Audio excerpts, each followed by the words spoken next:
are listening to the Scale with Speed Podcast. Why? Because scale equals revenue and speed equals profit. Hosted by nine-figure business builders Matt Monero and Judge Graham. Enter with caution.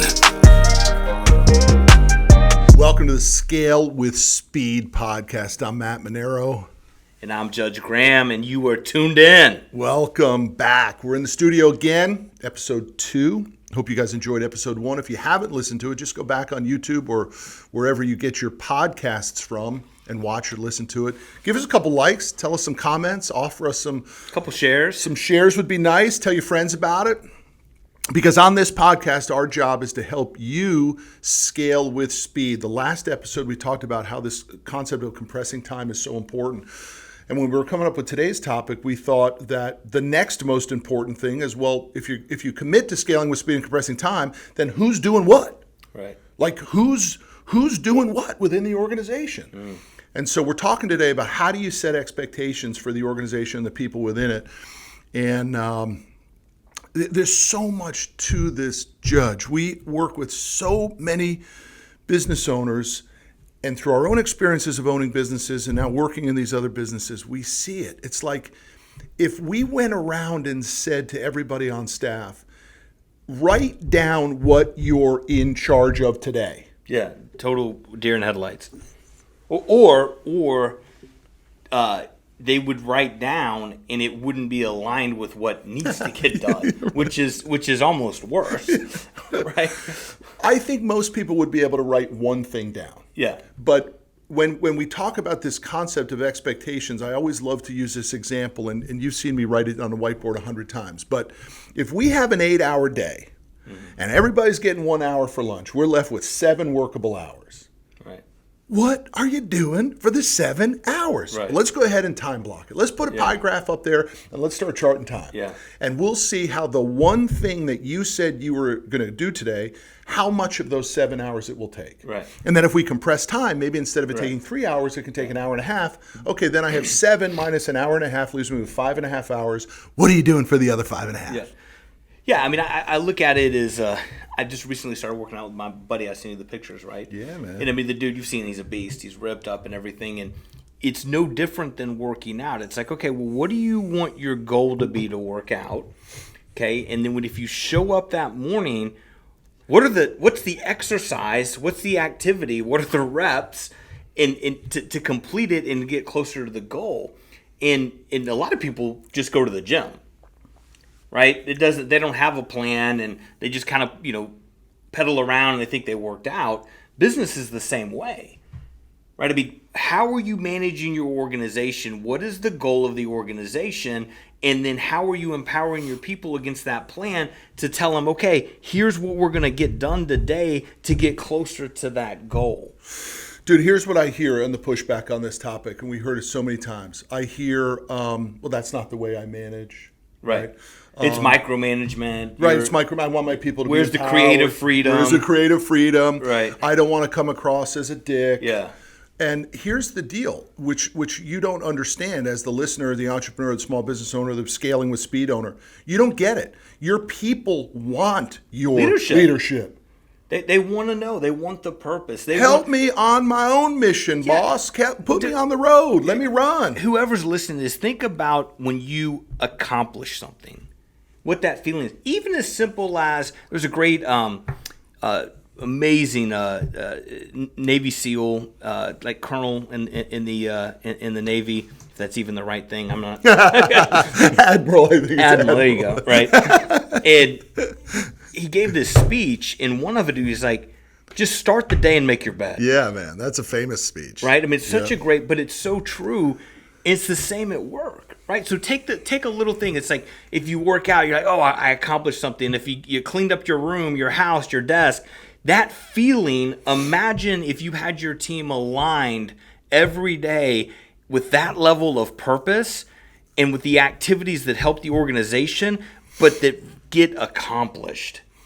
So it's magical. We're in the studio with Z and Ramsey helping us on the recording and all that stuff. You guys can come over to a mic and jump in anytime you want on this topic because you guys work here and some of what Judge and I talk about in this podcast, you guys might be saying, oh shit, they talk about me. So please feel free to come on over, Mike. And for episode 3, we're going to put a mic on you guys too, so you can jump on in and talk to us. But here's especially Z, man, because he's always used to see Z. He's got red high tops on, camo pants, diamonds black on shirt, the wrist, diamonds on the wrist, gold watch. He's looking fly.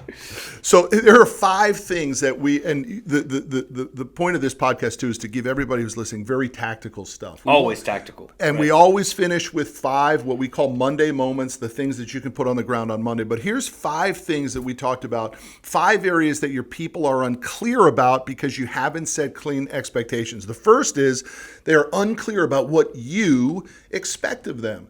And everybody knows who the boss is. They know who signs the front of the check. And they want to make that person happy. They want security. Sure. But if you don't tell them what they have to do to win, they are unclear. And that makes them nervous. It makes them super nervous, right? I mean, if you am I doing my job well? Am I doing too much? Yeah. Should I communicate more? Should I communicate less? Or is this how it should be done? Dude, help them.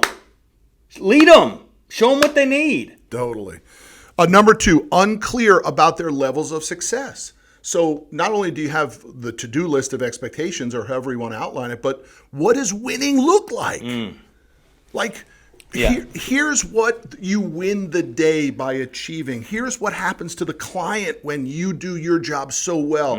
Here's what happens to the company. Here's what happens to our culture. Here's what happens to our P&L and our balance sheet. Here's why your success matters to this company, man. And we're just not doing enough of that as business owners because we don't set the expectations. The other thing, number 3, is people are unclear of their daily activities of effort. They don't know how hard they're supposed to work. Listen, your salespeople don't know how many calls they are supposed to make. It's the most frustrating thing that we encounter at Burn the Ships, right? How do you manage an effective salesperson if you don't know how to make them successful? Yeah, you got to give them the roadmap. You have to give them the roadmap. It's here's the right data list. Here's the activity you need to do. You need to do this many calls, yields this many demos yields this many proposals, and on average our proposal close rate is X. It's math. We're going to come back to this one again, Judge, because I want to talk about this. I hope I don't sound like the grandpa walking uphill in the snow with no shoes when we talk about it. But number 4 is people are unclear about the tools they have to be successful within your organization. So many people think they have to come on board and reinvent the wheel. Why? Because you're not setting the expectations of, no, we built the roadmap. Here's the sales manual. Here's the structure. Here's how you sell. Here's how you present. Here's how you make a deck. Here's the script. Here's what you say. Here are the tools that our company has to make you successful. So Matt, imagine, how much time is wasted over years because the owners don't take the time to figure that out up front. Yeah. Right? In this podcast and our belief system is around scale with speed. But dude, you can't move fast effectively if you don't know your numbers, if you don't have a plan, if you don't have measurement, if you don't have accountability, then speed is irrelevant because it's haphazard. Haphazardly. Big Guy, here are just a couple examples of what we mean when we talk about tools. Sales material for your salespeople. Do you have a way that your salespeople can present the products that your company sells and offers to the client? Dude, we talk to tons of business owners who have, there's nothing. Right. There's no, what we do page on the website is text. Now, how about we offer the platinum program and the silver platinum and the gold program, right? Tell me what I'm selling and give me material to go sell it. Right. Well, more importantly, show me through testimonials of customers. So as a salesperson, hey, I'm not selling you. Let me show you how happy our customers are. So let's just keep knocking down on these tools because they're so easy to implement and nobody's doing it. We have the sales material. We have a piece of tech. Do we have the budget builder on the CFF website? It's the simplest piece of tech that helps us close millions of dollars a year. It was an Excel document Right. that we put some GUI on top of to make it look cool, and we use it all the time. What tech do you have? By the way, it does what you and I are so relentless about. Show the customer how much money they will make by doing business with you. Right. Right? So guys, Make or save or gain time or the value, whatever it is. yeah, right. That's a very good point. Yeah, it's not always about making money, Right. but you're, Ultimately, it is. yeah, no. So, guys, build a simple piece of tech that helps your salespeople or anybody in the organization prove out the value of the client. We talk about this all the time. Is your website like just this placeholder for information, or is it actually alive and vibrant? And I've heard you say this before. You actually believe websites should be changed way more often than people think.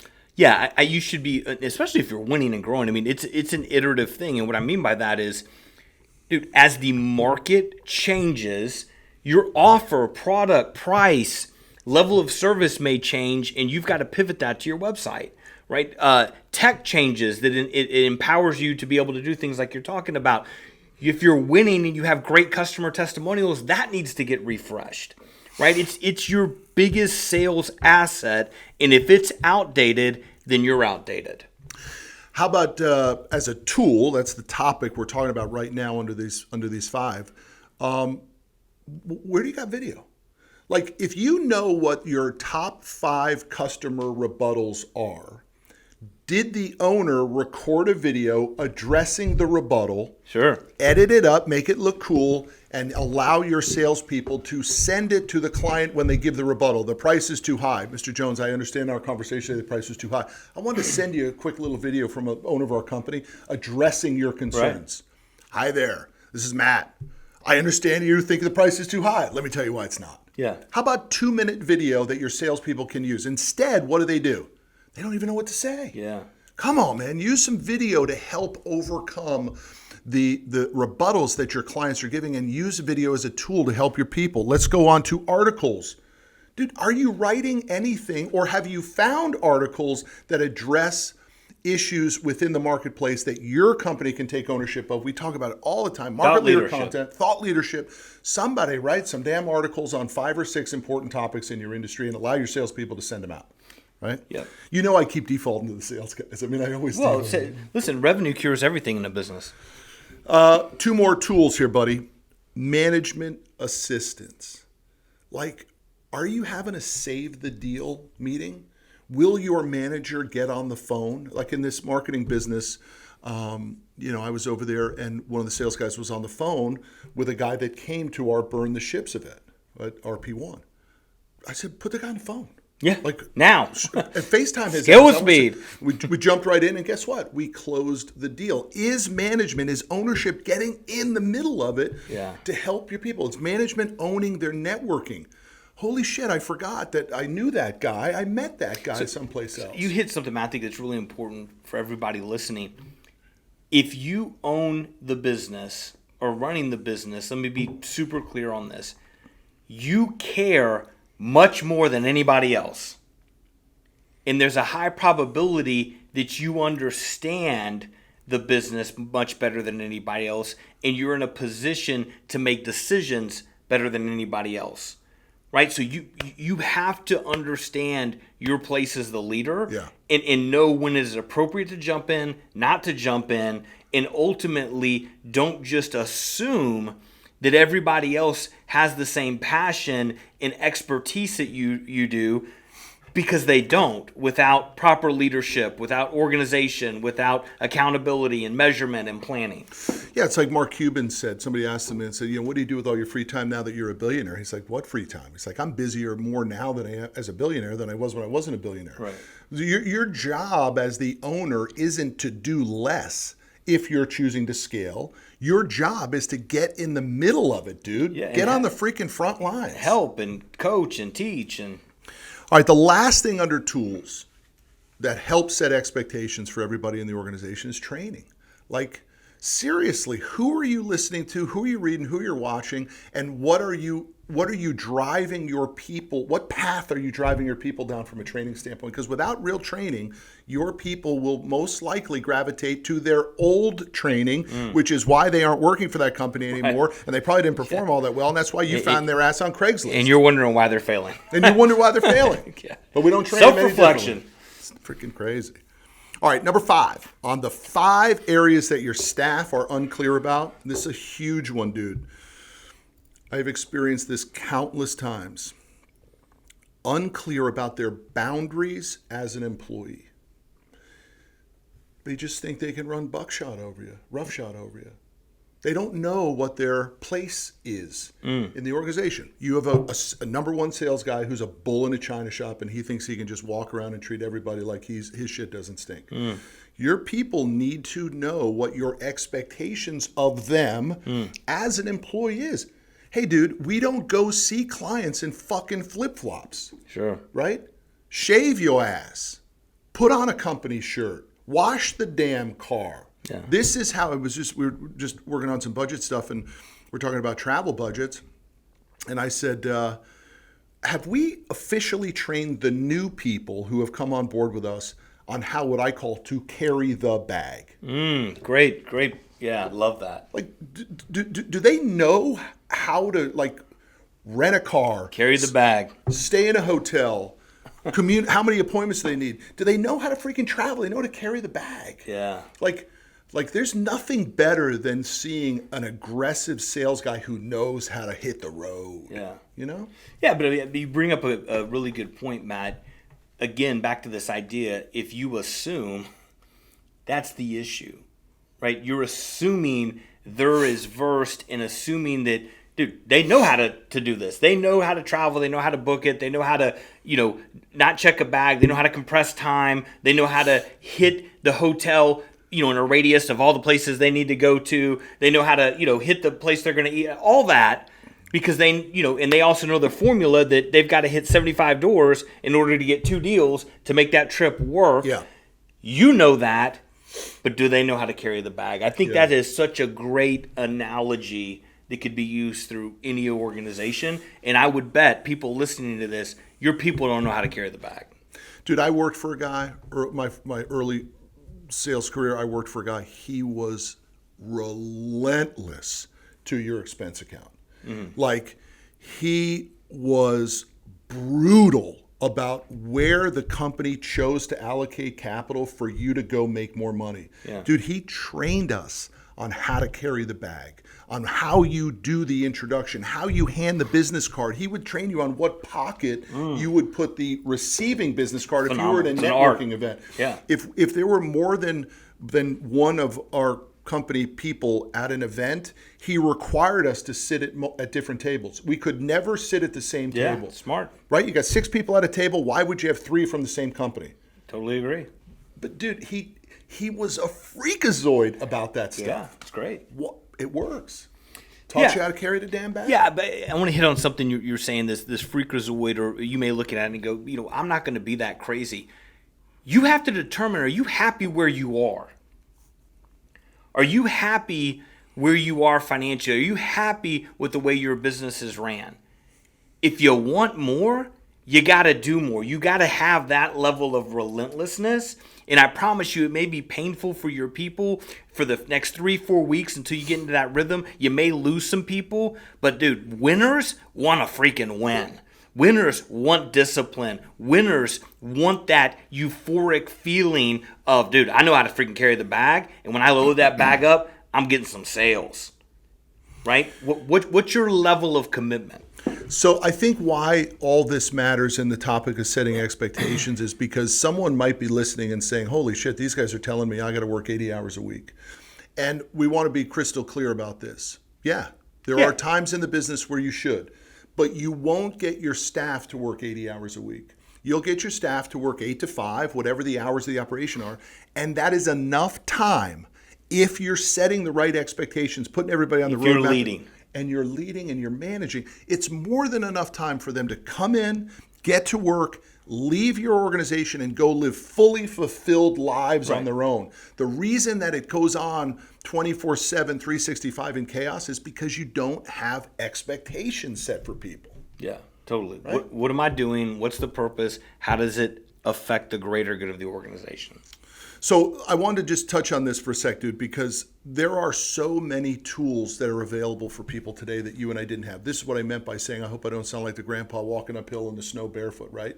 But dude, Commercial Fleet started with a folding table, a folding chair, a yellow pages, and a phone. No computer in 1995. No CRM. There was no CRM. Dude, I had No bots. I had like Automation. one pen Right. and a notepad, right? And to make the story better, it was a shitty pen that only worked probably half the time. Right? All right, I mean, but by the way, it was a shitty apartment too. Yeah, right. And I watched my car get repossessed from the window in that shitty apartment. I mean, so the idea that people can have all these tools to be successful, that you as the boss can apply expectations to them. And I just made a quick list for us to go through, but I mean, you got Google. You can find anything you want on fucking Google. You got YouTube. You got support from your network, from your company history, from your clients, from your management staff. You got IT shit that's available to you. You have marketing support. You have networking connections and relationships that you go off of. You have the history of your company. And then hopefully you've got all these years of your experience to guide the person to not make the same mistakes you made. So I'm not trying to sound like my way was better. Dude, my way was hell. Mm-hmm. And you don't have to go through that hell anymore. There are free tools everywhere that can make setting these expectations. So my expectation was, did I get closer to a dollar bill today? Yeah, in I bring this up. I had a like the cable guy. I just got a new roof, right? And they had to fix the satellite, and so the guy came over or whatever, and he's having to go through my house and check the TVs. And he says, "Do you mind if I ask you what you do?" There's 14 TVs in this house, dude. You just tell me. There's 20. I'm embarrassed. So I kind of tell him just a little bit of the story, and he's like, "Oh," he said, "but I could never start a business because I don't have any money." Right? So you're conditioning yourself. If you're listening, dude, you have this, and you have the ability, if you aren't disabled, to walk and door knock. That's all I had. Yeah, man. Right? So, we should do a separate one is what is the grit you're willing to put in? So depending on where you're listening to this, if you're about to start or you're running a company, dude, you need that level of grit. What Matt's articulating here is you don't need a multi-million-dollar automations and systems and things. Enough is available. You just got to freaking commit to it, build the plan, understand the math, and be relentless to being a leader. Be relentless to the expectation. Be relentless to giving your people purpose, and be relentless that you're going to create an environment to win. So I think that's a beautiful segue, Big Guy, because we're talking about setting expectations for the organization and your team members and your staff. But the reality is, how do you recalibrate expectations for yourself? Mm-hmm. And dude, this was a huge miss for me in my life. No one set expectations for me. I was a sponge, gritty sponge, and I allowed these shitty mentors that weren't even mentors. They were just people. Right. Yeah. Who began to set expectations, right? I'm thinking about this scenario. I'm trying to buy some property for my boys to go hunt on. And I said to myself, what would such and such have said to me, right? And such would have said, oh, that's a crazy investment, right? Don't do that deal. And then I was thinking, but such and such never did that investment. Yeah. His kids hate his freaking ass. Yeah. They never come around the house. He's a lonely old guy. But I took advice from him. It's why at 51, I'm looking at doing this, and why I didn't do it at 31, right? It's also why I'm paying up for it at 51 when I could have paid on the cheap for it at 31, right? So how do we individually, how have you set expectations for yourself for this success? How did you, can you articulate that process? Mm-hmm. Can you articulate that process? Oh, for me personally? Yeah, I mean, do you how did you say I'm going to win? Dude, I think a lot of it is driven in your circumstance too, and your situation. Like how bad do you not like your current situation, right? And so when I was dead broke in the current situation I was in, that was the motivator, right? I had new wife, baby on the way, and I knew I had and wanted more for them in my life. And so that became a motivator, right? And then back what we talk about all the time is you've got to build that end game. What do you want? Why do you want it? And when? And then you got to build the plan. And then I was just relentless against that plan.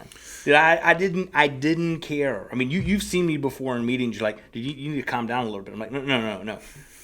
Dude, Yeah. we agreed this is where we're going. This is what it takes to do that. Now, if you want to back off of that, then we can. Yeah, but I think you're picking up the storyline at a low point. You know, I mean, I remember talking to one of your buddies from high school who came to burn the ships, and he said you were then who you are now. Yeah. So, like, where do you connect this version, this expectation of winning that you had for yourself at this very early age? I mean, is it a DNA thing? Is it something that gets fed into us at the house? Is it something?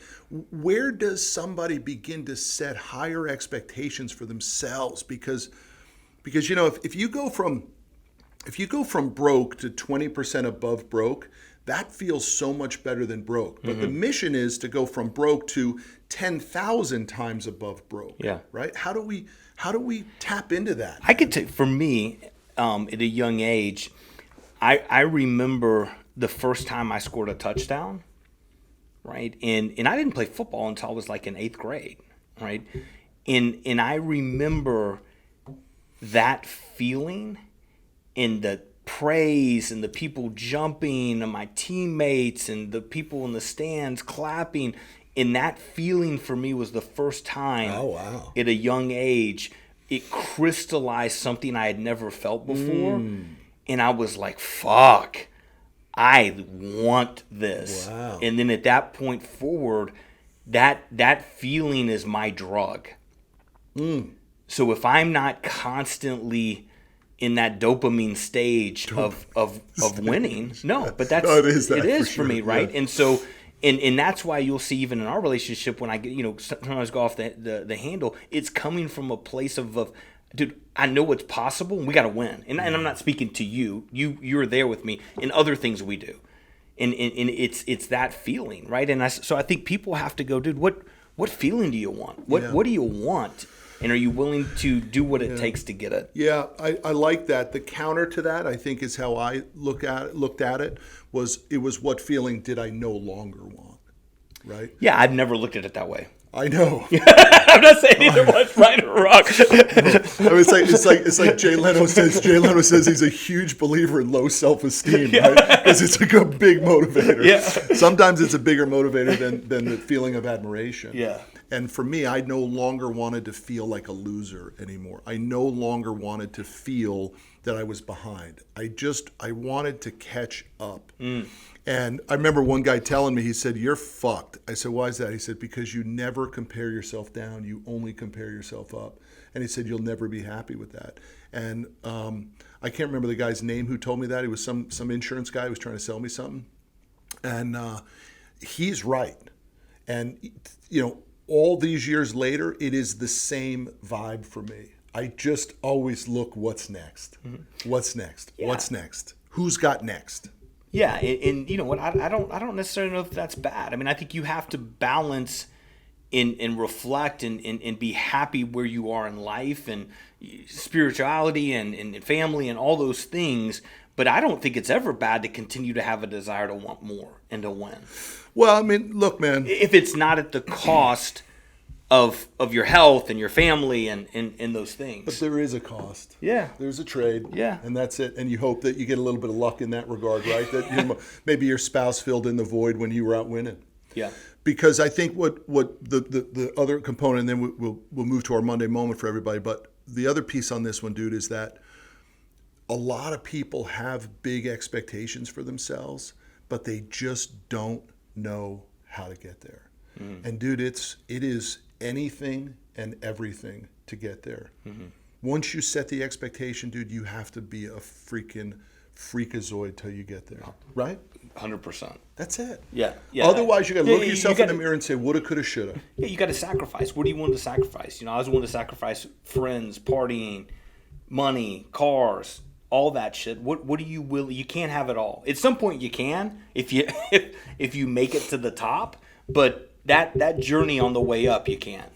We are not here to caution you that what we're saying is the only way to live and the right way to be. Fuck. But you are listening to a podcast called Scale with Speed, right? Yeah. It wasn't say scale slow. Yeah. It was called Scale with Speed. I mean, you want to compress time, and you want to do some of this shit, and you want to get to the next level, dude. You got to get this shit figured out. Yeah.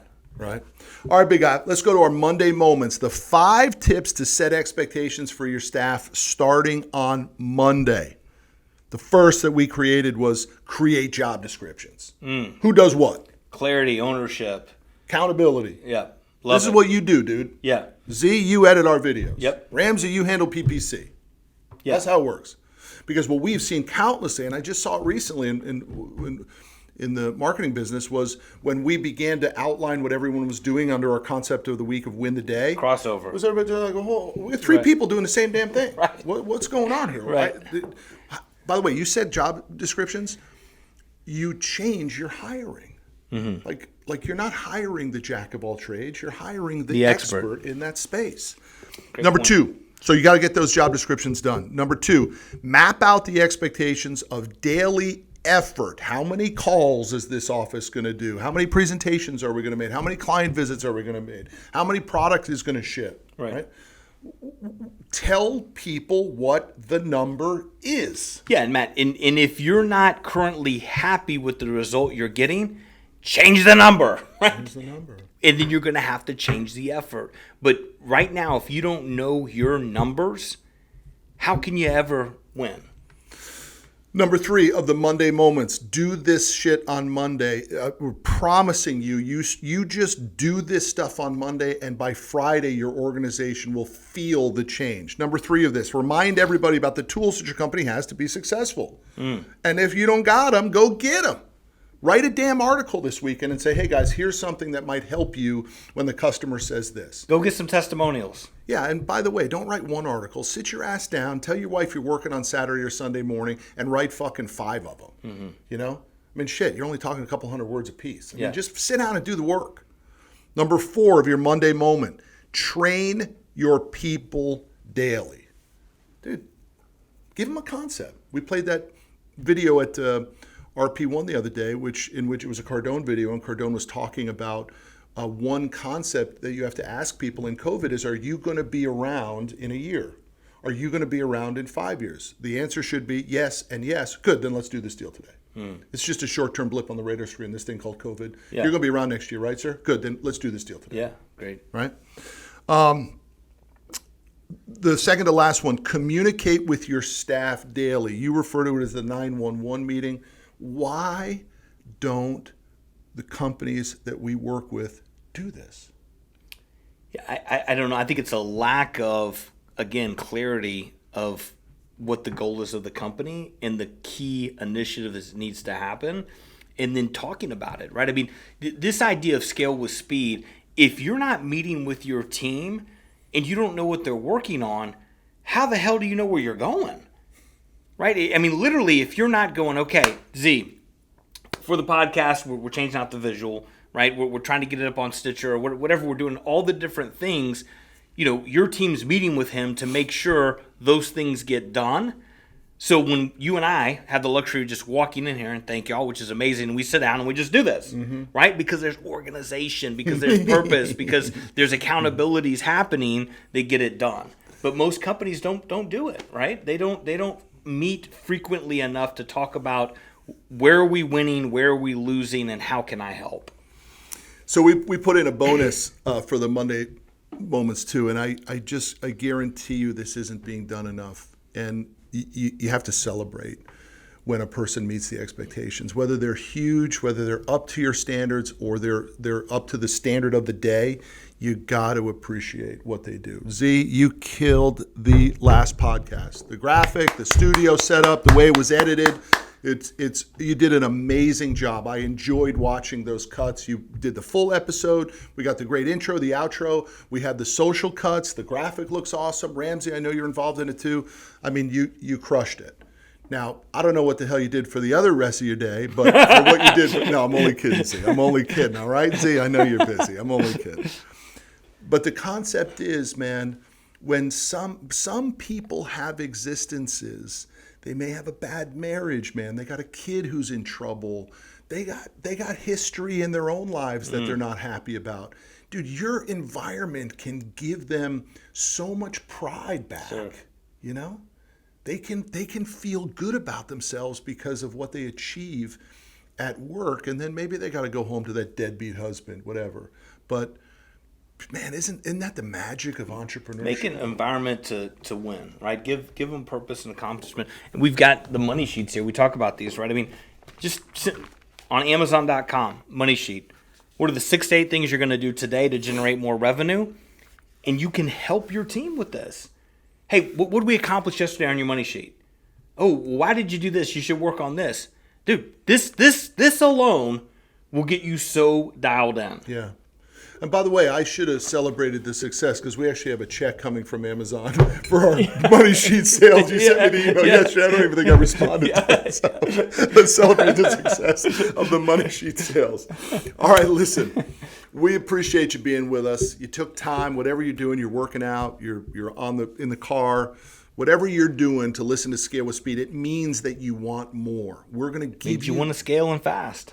And therefore, you're a little bit unsettled, you're a little unhappy. This is the purpose of the podcast. We're going to give you the roadmap, episode by episode. We need a couple things from you. Learn about Burn the Ships. Go to burntheships.com. If you really want to pour fuel on this Scale with Speed concept, come to our event. Next event is October 8th and 9th in Dallas, burntheships.com. Pick up the money sheet. Pick up Judge's book, Scale with Speed. Pick up Mastering Recurring Revenue. Pick up You Need More Money. Pick up The Grit. They're all on Amazon. Hit the like button. Tell your friends about it. Write some comments for us. And we'll see y'all down the road. And as always, make it happen. You are listening to the Scale with Speed podcast. Why? Because scale equals revenue and speed equals profit. Hosted by 9-figure business builders Matt Monero and Judge Graham. Enter with caution.